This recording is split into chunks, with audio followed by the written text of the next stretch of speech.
အားလုံးပဲမင်္ဂလာပါအောင်မင်း2ဒီမှာကြိုဆိုလိုက်ပါတယ်ကျွန်တော်ကဝမ်းကျင်းရမနေ့ရတယ်ပေးလို့ရတယ်เนาะမနေ့ကညနေညတွေကကျွန်တော်လိုက်လွင့်ပြီးပေးလို့ရတယ်ဒါပေမဲ့ကျွန်တော်မပေးချင်ဆိုတာကအဲ့အချိန်မှာပေးတဲ့သူတွေကလည်းများတယ်ပေါ့နော်ပေးတဲ့သူတွေကလည်းသူတို့ဟာနေသူတို့ဆရာတွေကလည်းများတဲ့ခါကျတော့ကျွန်တော်မနေ့ပိုင်းလေးပဲထွက်ကန်ဒီ2နာရီလိုလောက်ကိုပေးတာ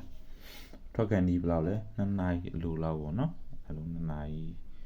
9နာရီခွဲ10နာရီလောက်ဆိုကျွန်တော်ပေးပြီပေါ့နော်ဒါပေမဲ့အဲ့အချိန်မှာပေးတဲ့ခဏကျတော့ပိုတိကျတယ်ပေါ့ပိုတိကျတယ်ပိုမှန်တယ်ပေါ့ကဲအဲ့တော့အောင်မင်း2ဒီနော်အောင်မင်း2ဒီ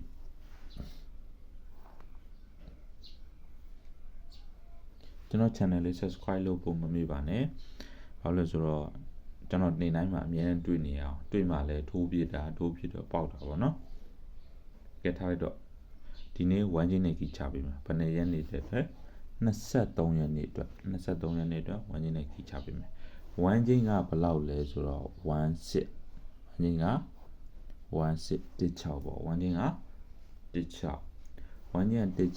ကီးက4နေခွန်ကိုကီးက4နေခွန်ကို16ကိုဒီကောင်နဲ့ကတ်ထိုးနော်ထွက်လိုက်မယ်16နဲ့16ကိုကီးနဲ့ကတ်ထိုးလိုက်အဲ့ဒါဆိုထွက်လိုက်မယ်ဝမ်းချင်းဘယ်လောက်လဲ16ကီးက4နေခွန်ကို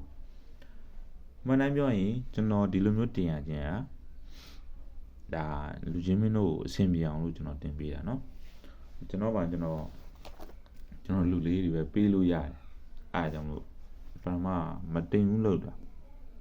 နောက်တော့တင်ပါဆရာရဲ့ဆိုလို့ပြောလို့ကျွန်တော်တင်ပေးခြင်းဖြစ်ပါတယ်ဝမ်းကြီးကဘယ်လောက်လဲ16ကီးက4နေခွန်ကိုစေတနာထားပြီးတော့အလုပ်လုပ်တဲ့လူချင်းမင်းတို့လည်းအဆင်ပြေပါစေအားလုံးကိုကျေးဇူးတင်ပါတယ်